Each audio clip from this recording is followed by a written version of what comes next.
Hey guys, it's your girl Kizzy Rock, and yes, Kizzy Rock is my birth given name. Happy Wednesday, guys. Want to say hey to all my subscribers, new as well as season. Got a word for you. Tap in. Happy Wednesday morning, guys. So I'm going to talk to you guys about 5 things that you have to be very careful during this time, meaning like the old 2022 is coming to a close and the new year is coming in.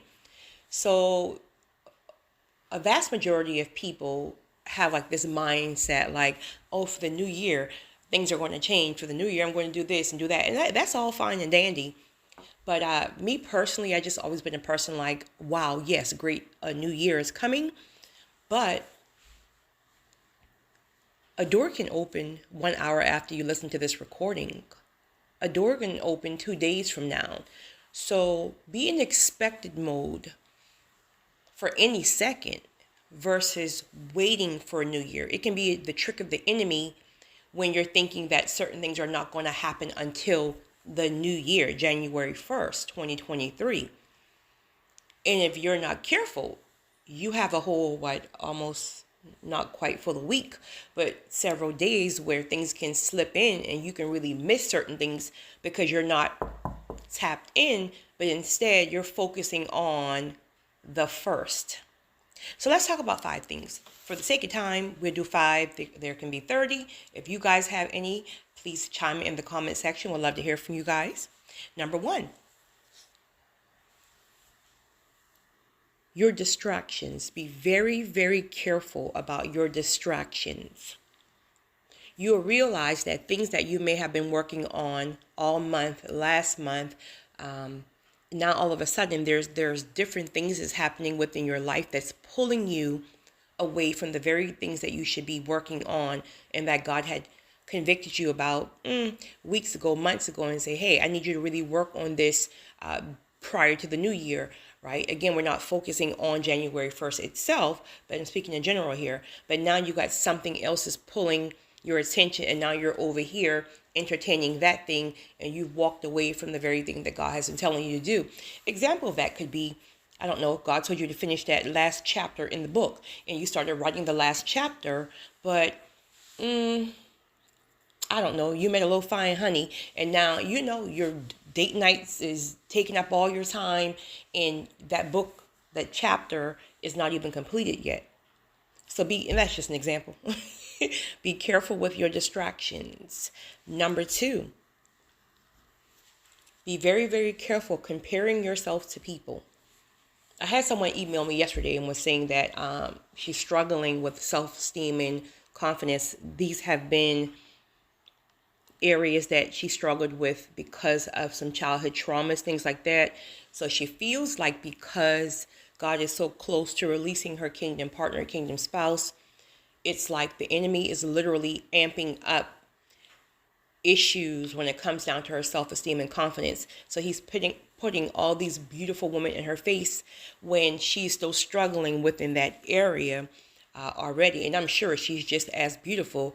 But again, no matter how beautiful or how attractive you are, or handsome, for my gentlemen, if you've dealt with traumas, especially in childhood, if you dealt with bullying, if you've dealt with rejection and abandonment, things like that, you can really struggle with your self-esteem and confidence. This is why personally I always say that confidence is internal. For me personally, confidence is knowing who you are in God and being very, very solid in the way God uses you. Because when you're solid in how God uses you, you're going to dominate anything that comes your way because you are called to it. You're ordained for that thing. And so confidence builds because it's like, listen, if I touch it, it's going to turn to gold, period, right? So you're in your lane. And so when you keep allowing yourself to conquer goals and to push the envelope where you're pushing past that fear, regardless of what you feel, once that thing manifests through God, once that thing manifests, it gives you this confidence. So think about it. You've been doing that for 10, 15 years. Now when you walk in the room, listen, I am the room, period. Right? You can take it how you want to take it. You can take it as cocky, as this. It's confidence, baby. I sound like Deion Sanders right now. It's confidence, baby. It's confidence. because your light is shining. It's because you've knocked out so many goals. You've knocked out so many things that God has placed in your path. You have no choice but to be confident, because you know it. Nobody can touch you.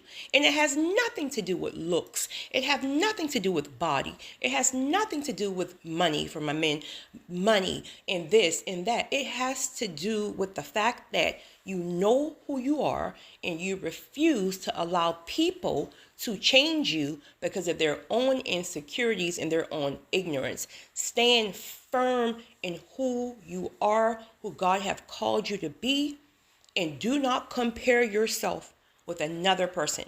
The external, the physical confidence is fleeting. It's a facade.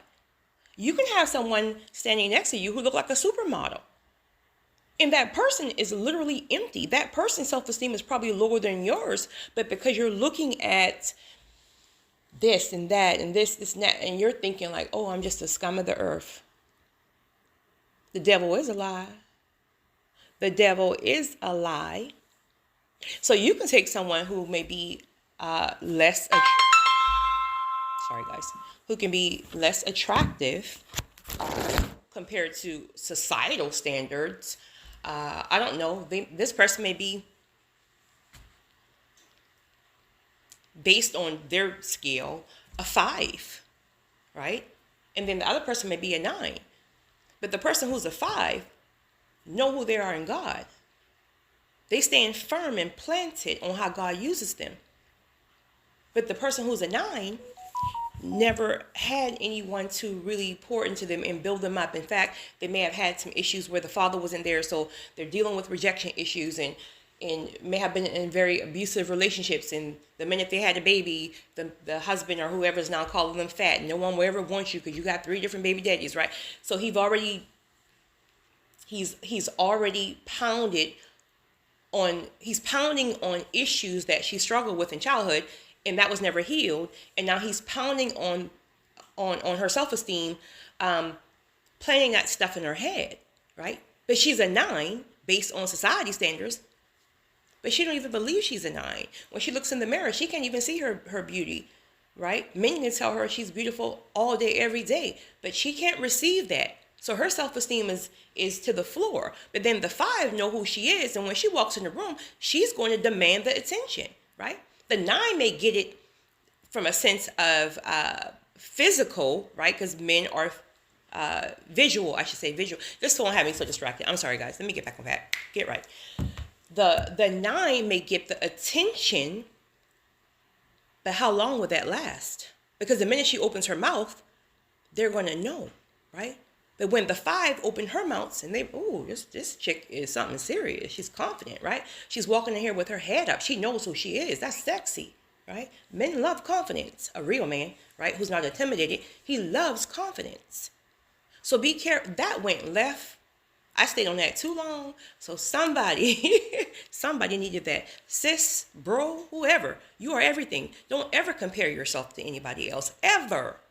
That is the trick of the enemy. And if you're not careful, he will have you doing that all throughout these next couple of days. You're looking at people. You can't even receive the kingdom partner that's God going to release, because when he releases it, you're going to ruin it because you don't even feel like you deserve it. So if he's bringing people right in your face and trying to make you rebuke it, sis, you bad, but I rebuke you, period. I'm everything.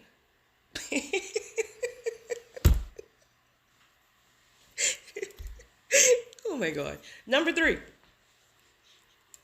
slacking off. And that kind of ties in with the distractions, right? You're slacking off. You had your face planted in whatever you were doing, right? You had your face planted, and now you're just slacking off. Like, you might have been doing that thing six times a week. This can be like working out. This can be eating more healthy. This can be something you're working on.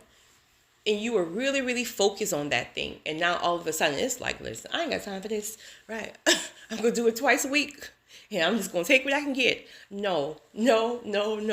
Get back to it. Stop slacking off. It is the trick of the enemy, because there are certain things that needs to be completed before certain doors open. So if God opens that door tomorrow, you're not prepared. You're going to miss the opportunity because you were slacking off. Get back to it, sir. ma'am. Number 4. Listen, these old folks are coming back. These can be old relationships of any sort. These can be old habits, old whatever, but they're coming back. You have people now reaching out to you who you haven't spoken to in years. You have people reaching out to you who you thought just kind of, everything was fine and dandy, but it's over, whatever. Now you're getting that text message, you're getting that email, you're getting hit up in your DM, like, hey, how you been doing? It's been 67 years. What do you want? So be very, very careful. And not to say you can't be friendly, and I'm not speaking about narcissists, right? Not saying you can't be friendly or whatever, but just be very, very mindful that where you're going, most people can't go. And that is why they fell off in other seasons. So be friendly, whatever, but you got to be very careful about allowing people to have full access back to you when God is elevating you higher. Because the minute they have full access to you, you may not even realize it, but a lot of your old ways are going to start coming back. It's like you're backpedaling. If God wanted us to go backwards, he would have put our feet on the different direction. But our feet is facing forward. We got to go forward.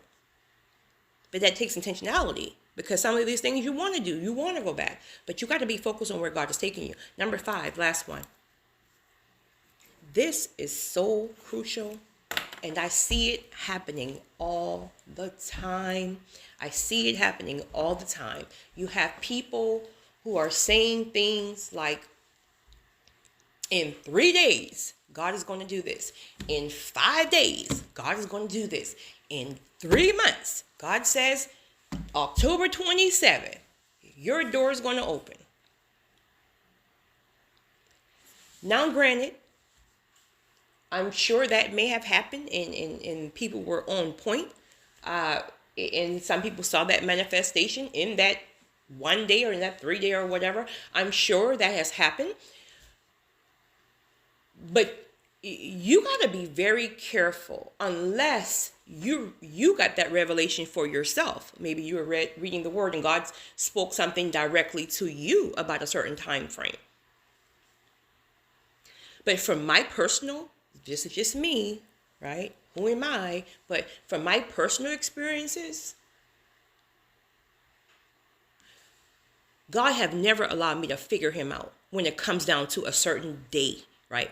Certain seasons, that's different. Like, you can feel something like, okay, well, I feel God is saying this is going to be the year, or this is going to be the month that I start seeing things. But to give an exact date, October 27th, the kingdom partner is going to knock on your door. There's going to be, the mailman. I mean, if that does happen to you, I respect that truly, truly, truly, truly. But I'm speaking in regards to when you're watching videos and you have 1,000 people who are, I guess, messengers from God now. You have thousands of people who are saying this day, 3 months, 2 months, October 22nd. And here you are. You're locked in on that thing, right? Oh, yes, it's October 25th now. 2 more days, honey. Whoop, it's October 26th. Oh, it's about to be on and popping. What? October 27th. Oh, it's the day, honey. And y'all, ain't nothing happening. And before you know it, you are literally dealing with a feeling of disparity. You're hurt. You're broken. You feel like God have lied to you. You feel like it was a familiar spirit and God never gave you that promise. And what happens? Because you're so now frustrated and et cetera, you just walk away from everything. So everything that you were working on that you will need for the promise, you walked away from it because a person who's speaking to thousands of people, telling everybody, October 27th is your day. Be very, very careful about time frames. And you typically have a lot of people say things like that too. Oh, it's the end of the year, before 2023, before 2023, before 20. And again, I'm sure a lot of people are going to see certain things manifest before 2023. I've seen some things, and it's not even 2023 yet. I've seen some things that God has spoken to me throughout the year. And it's true. It's just now happening at the ending of the year. But I'm wise enough to know that if something does not happen by December 31st, going into January 1st, I'm not going to just walk away from what I'm doing, because I'm not stuck on time frames. So be very, very careful about time frames that people are speaking, because it's a trick from the enemy to get you to walk away and get frustrated, like my crazy phone. I'm sure you guys are frustrated there, but I'm going. Be very, very careful with time frame, guys. Lock in on how you hear from God, so you can hear from God yourself, versus expecting people to tell you everything. Got to be very, very careful with that. It's your girl, Kizzy Rock.